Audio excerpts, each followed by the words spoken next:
Mr. Mayor, it is 5:30 p.m. Lindsay, can you turn down the volume? The live stream has begun, and you may begin your meeting. Okay, thank you, Madam Clerk. Good evening, Council. I see that we have quorum, so I call this public meeting under the Planning Act in session on Wednesday, May 13th, 2026. As usual at this time, we have the land recognition statement, and today is my honor to read it.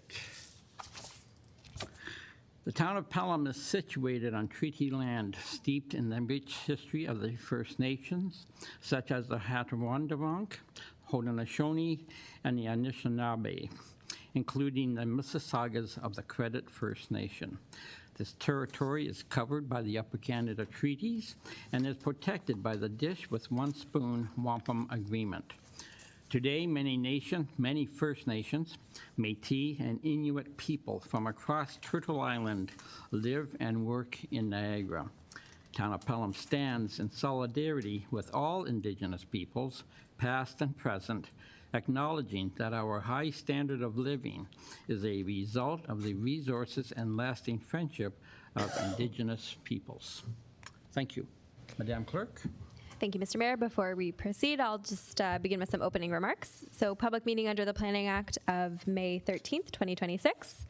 This public meeting under the Planning Act is being held in a hybrid format, allowing for both in-person attendance and remote participation. It's important to note that no decisions have been made in advance of this meeting, and none will be made this evening. The purpose of the meeting is to provide information and receive input from both council and the public. The Planning Department will present details regarding the subject application. Following the presentation, members of the public will be provided an opportunity to provide verbal comments.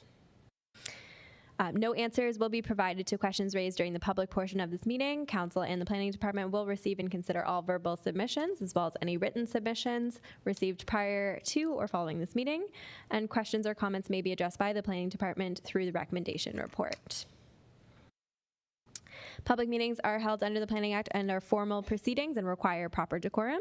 This means that all comments are to be made through the chair. If you have pre-registered to speak virtually or in person, you'll be given an opportunity to address the committee at the public portion of the meeting. Each speaker will be provided up to 10 minutes and may address the committee only once. If the previous speaker has already expressed the same comments, repetition is not necessary. Please keep all remarks concise and relevant to the matter before the committee. Inappropriate comments or behavior, including clapping or interruptions, will not be tolerated. If you wish to provide additional comments for the Planning Department review or wish to receive a copy of the notice of decision, please contact the planner responsible for the application in writing as soon as possible. And Mr. Mayor, that brings us to the adoption of the agenda, and I have a motion put forward by Councillor Bernarski that the agenda for the May 13th, 2026 public meeting under the Planning Act, special meeting of committee, be adopted as circulated. To you, Mr. Mayor. Thank you. Does any council member, after viewing the agenda, any questions, comments? Not seeing any. Call the vote. All those in favor? I see none opposed. Motion carries. Thank you, Mr. Mayor. That brings you to item 5, disclosure of pecuniary interests. Thank you. After viewing the agenda, does any council member have a pecuniary interest and general nature thereof to declare? Not seeing any, Madam Clerk. Thank you, Mr. Mayor. That brings us to item 6, and I'll read the introductory remarks regarding the application. New Town of Pelham official plan. The Planning Act requires under Section 26 that council must hold at least one public meeting for the purpose of informing the public in respect of the new official plan. This meeting has been called to satisfy this requirement. Notice of this statutory public meeting was published on April 23rd, 2026 on the town's website and on the official project plan page. Additionally, a copy of the notice was emailed out to all interested stakeholders who have provided contact information during the 2025 official plan process. We will also receive any comments that any member of the public may wish to offer. If you wish to receive a copy of the notice of decision, please contact the planner in writing as soon as possible. Contact information will be available on the town's website and to be displayed on the last slide of the staff presentation shortly. In closing, we stress that no decisions have been made on the proposed 2026 official plan at this point, and therefore any comments received will be considered by council. And Mr. Mayor, we are joined by Policy Planner Lindsay Richardson this evening to present the application. Thank you. Mr. Richardson, you have the floor, and thank you for appearing before council. Thank you, Mr. Mayor, and good evening. I'm just going to share my screen and hope that I don't screw it up.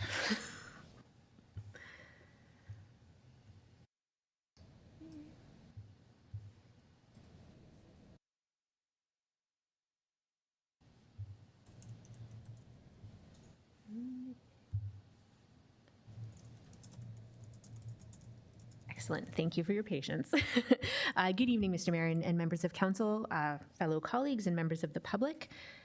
As the Deputy Clerk indicated, this public meeting on the town's new official plan is being held pursuant to Section 26 of the Planning Act and at the request of the Ministry of Municipal Affairs and Housing.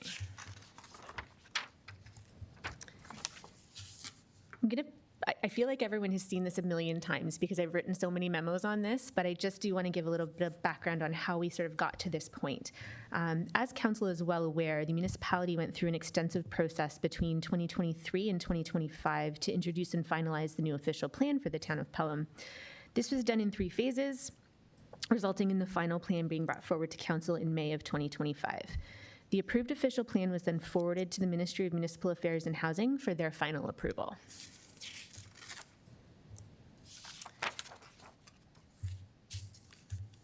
This is where we encountered a significant procedural gap in the way that the province and the region function. So essentially what happened is, and everyone is very aware of this, that through Bill 23, the region of Niagara lost its planning responsibilities.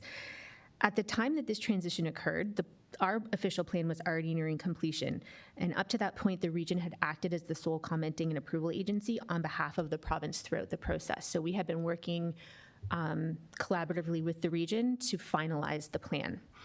When the province assumed its approval authority, the new process and internal review structure was not entirely clear, and it created a bit of uncertainty about how local plans would be reviewed and approved. As a result, there was not really a clear transition process in place, and again, ours was sort of just wrapping up as all of these changes happened. So under normal circumstances, a draft plan would be circulated to the approval authority well in advance of any public meetings or formal adoption. That authority would then provide comments, staff would address and incorporate, the document would proceed through the public consultation and finalization process. In this case, because the transition occurred so late in the process and the guidance was still sort of evolving at the provincial level, the town just continued progressing with the document through the municipal process as we had initiated. The plan was ultimately adopted by council and subsequently forwarded to MMH for their approval.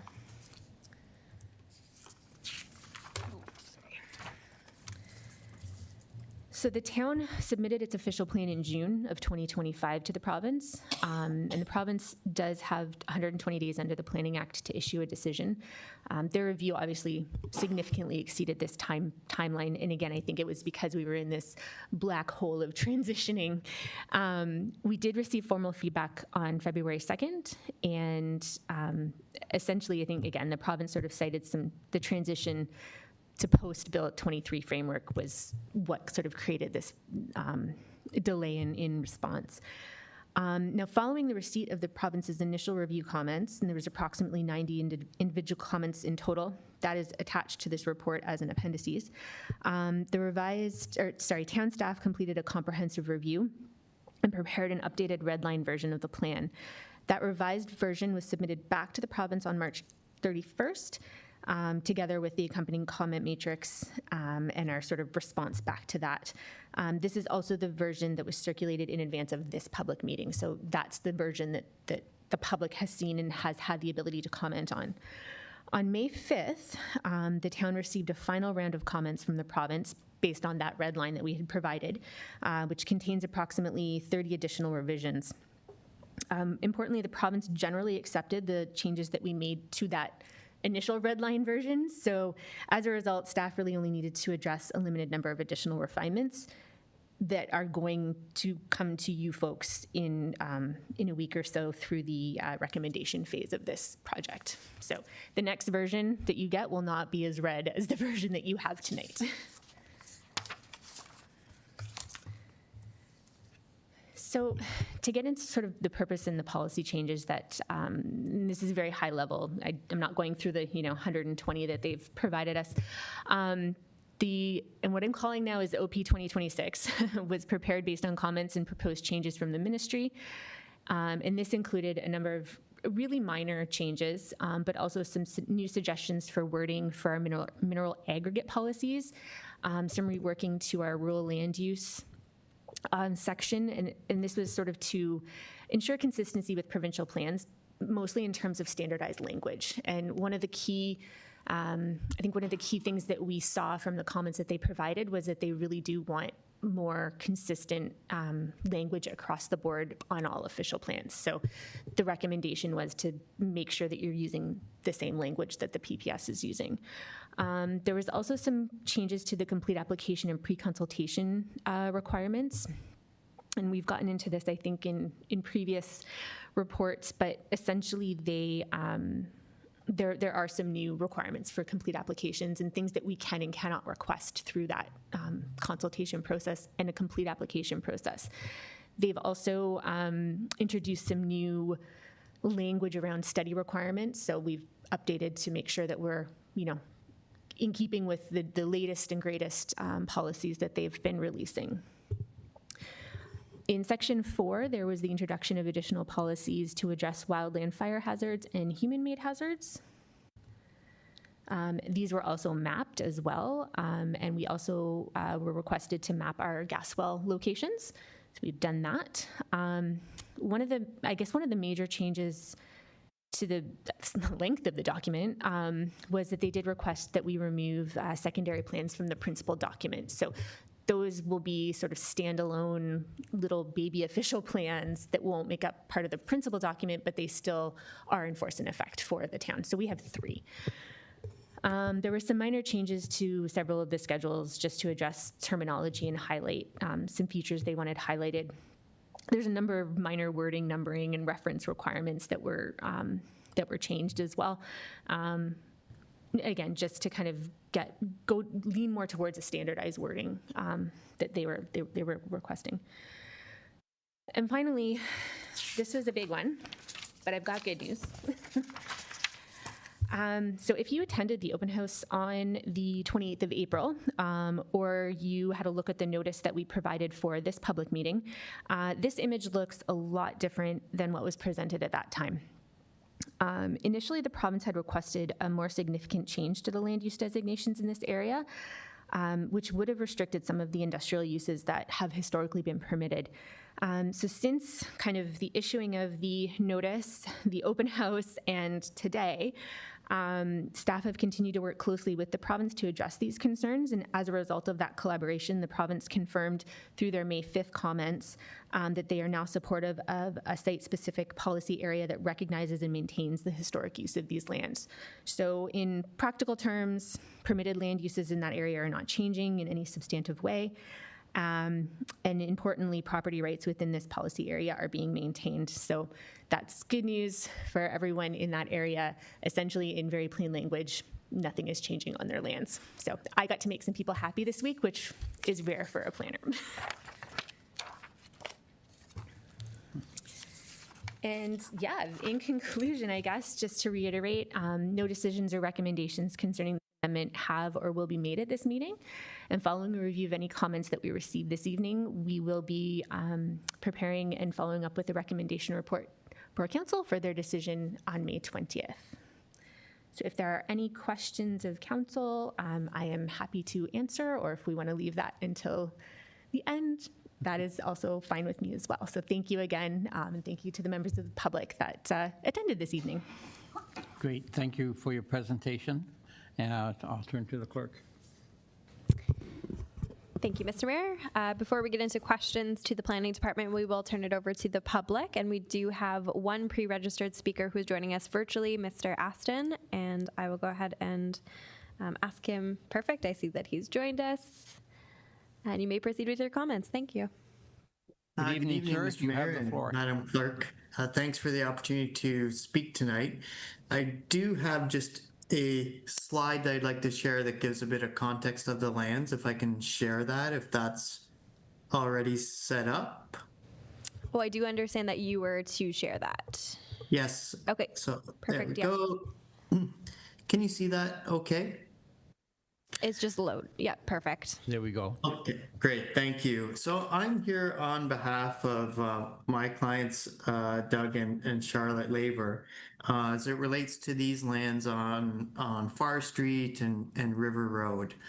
And we've been having a number of discussions with planning staff, which have been very positive, and thanks to staff for the discussions and to get to where we are tonight to present this to you for consideration. So these lands outlined in red are existing lots of record, legal lots of record, and everyone has acknowledged that to be the case. And I think the town has even acknowledged that in the context of how you've been dealing with taxing the lands for residential purposes. So these are historic, lawful, legal lots. And you can see kind of along the River Road and Far Street frontage, building permits have been issued for lots that were created by the testamentary divide because they have road frontage, public road frontage. And the internal lots in this plan, as you can see on this plan, have been created, and even a road pattern that you can see with a 20-meter wide road or parts on this plan that were indicated or proposed as the road.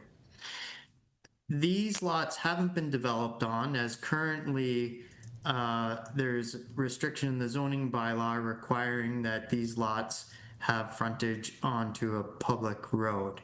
And so we've been talking to staff about that as it relates to a proposed plan a condominium road, and that a plan a condominium road be considered as a road for the purposes of a definition to allow for a building permit.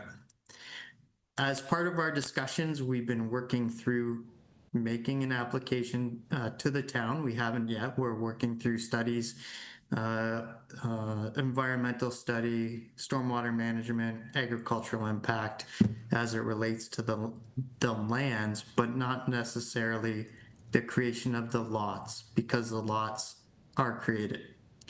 And so we're here tonight really to request maybe council give some consideration to recognizing these lands in a couple different ways.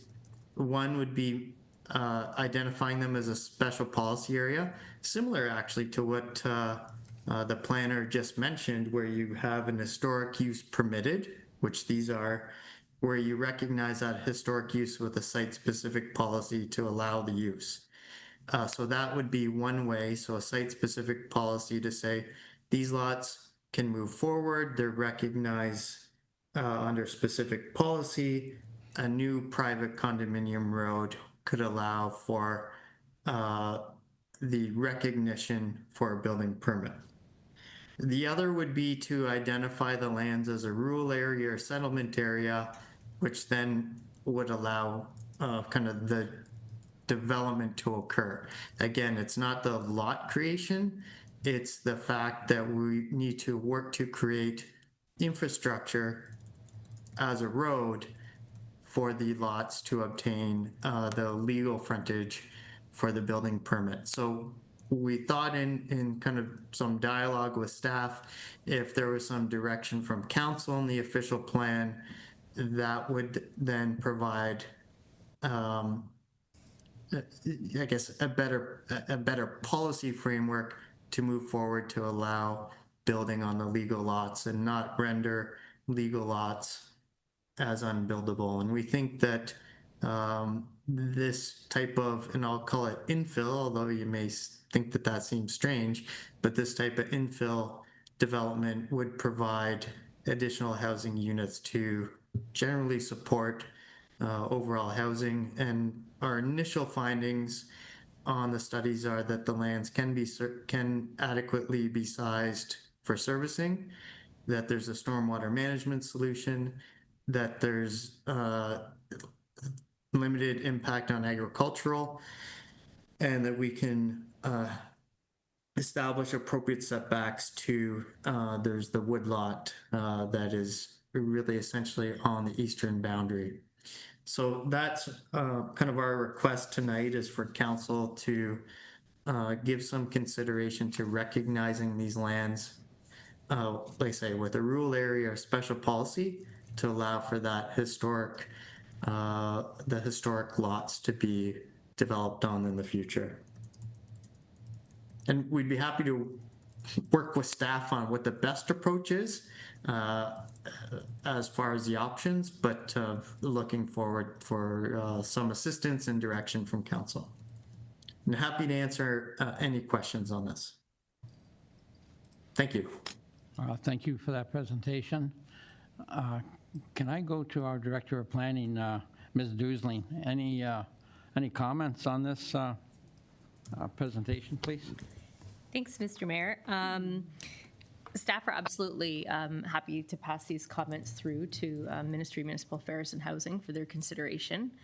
At this time, and Dave is quite aware of these comments because we have have had many consultation with MHBC on these lands. From our perspective at this time, through the official plan in terms of a new settlement area, the region historically provided additional lands in Font Hill. And we don't see the need or requirement at this time to add additional settlement lands within the town of Pelham because we're currently meeting our projected growth targets. So in terms of that proposal, that's not something staff would recommend to council. And the other options would probably be premature at this time because those associate studies are not completed. And there is a policy framework, much like the airport lands, where agricultural lands, prime agricultural lands are seen on the highest regard in terms of provincial safety and preservation. So there is a policy gap that we think needs to be addressed through future considerations for these lands.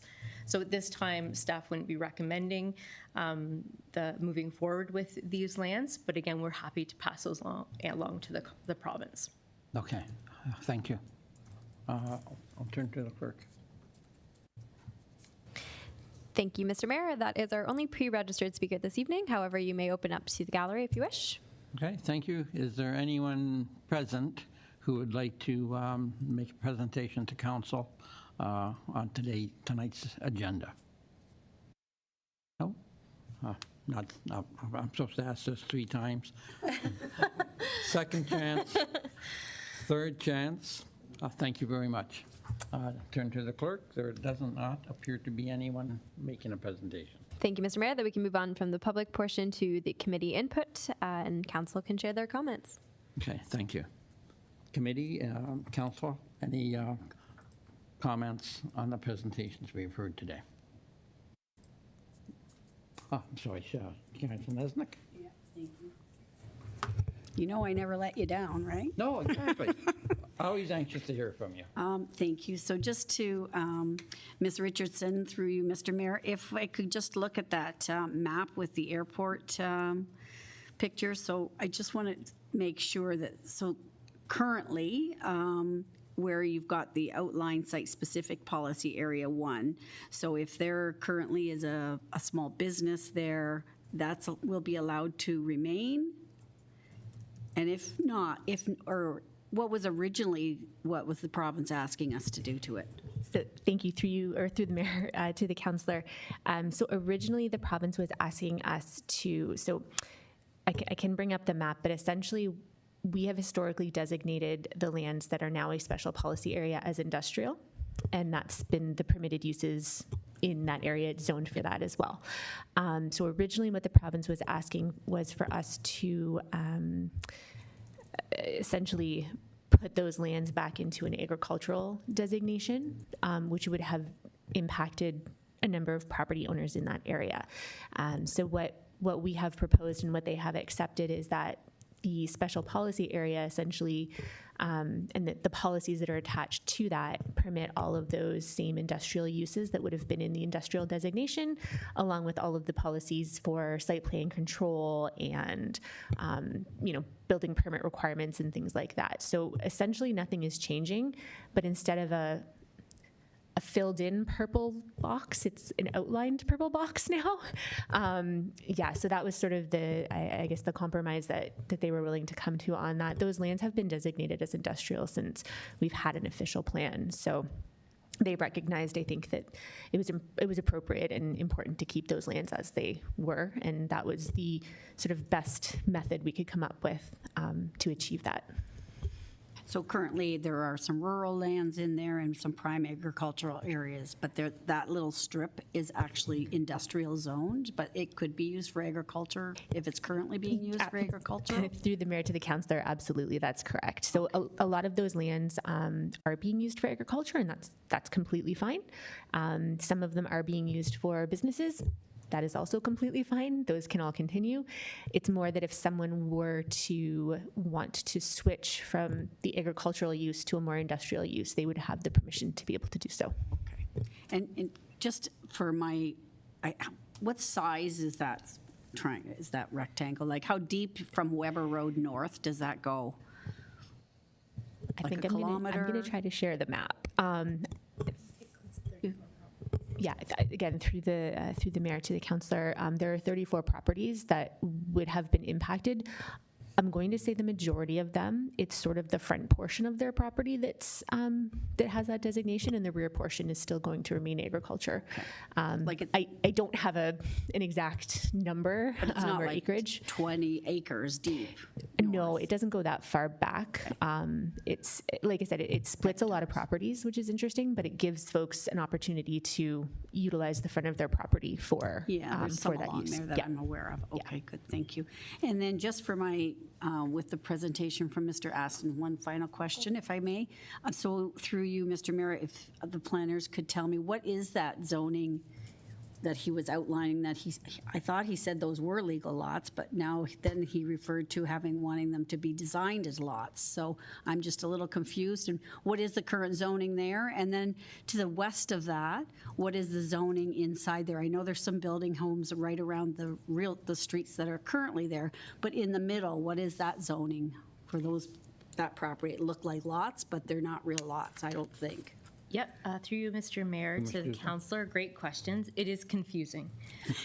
Testamentary devise is quite different. There's not a lot of areas in the province that have had testamentary devise as part of their agricultural area, but both properties are designated and zoned agriculture. Okay, Yeah. thank you. That's what I And thought. those lots, just as Mr. Aston outlined, are created. They are legal lots, but they're not developable right now because they don't have road frontage. Right, okay, got it. But they would have to be rezoned into residential in order to be developed as well, because they're agricultural right now. So according to agricultural designation and zones, you are allowed to have a residential use on every agricultural property, one agricultural use, and then there's some ARU provisions on top of that.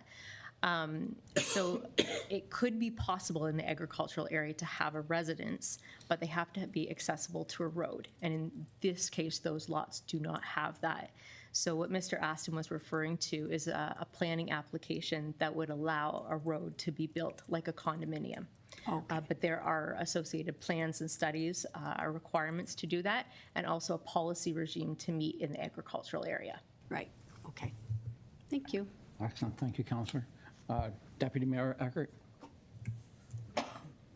Thank you, Mr. Mayor. This is a question for Ms. Richardson.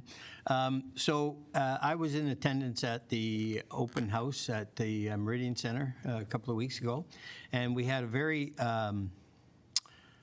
interested crowd there. There was a lot of discussion, especially after, and I don't see most of or any of those people here at this meeting, and I was expecting them to be here.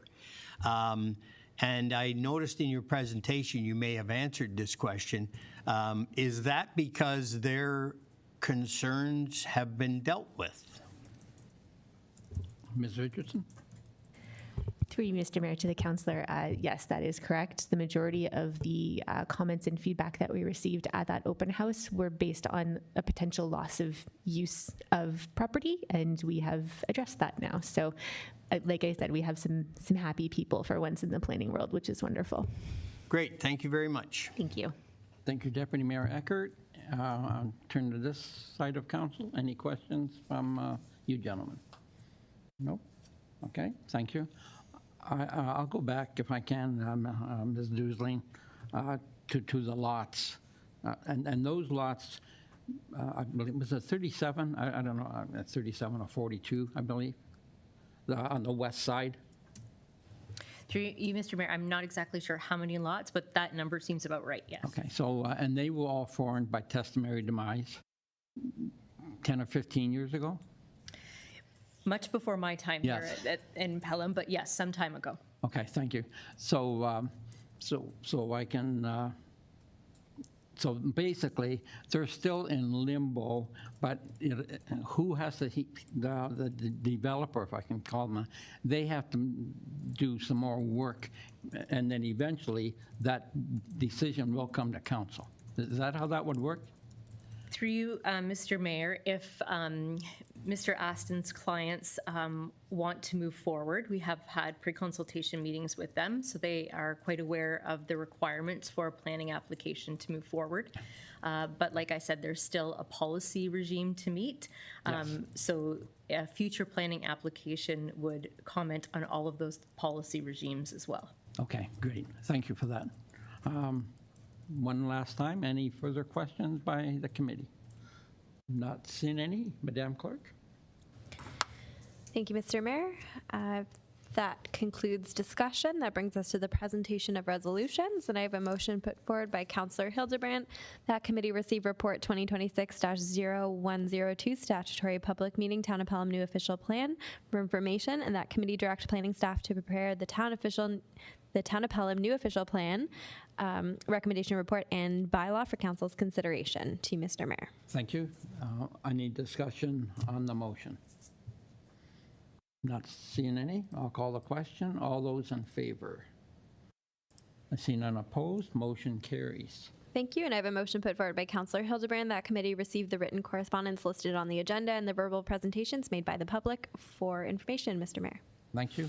Again, I'll ask any further questions, comments. Not seeing any. Call the vote. All those in favor? And I see none opposed. Motion carries. Thank you, and that brings us to adjournment, and I have a motion put forward by Councillor Rink that the special committee of the whole public meeting under the Planning Act be adjourned. To Mr. Mayor. I'll call the vote. All those in favor? See none opposed. This meeting is adjourned.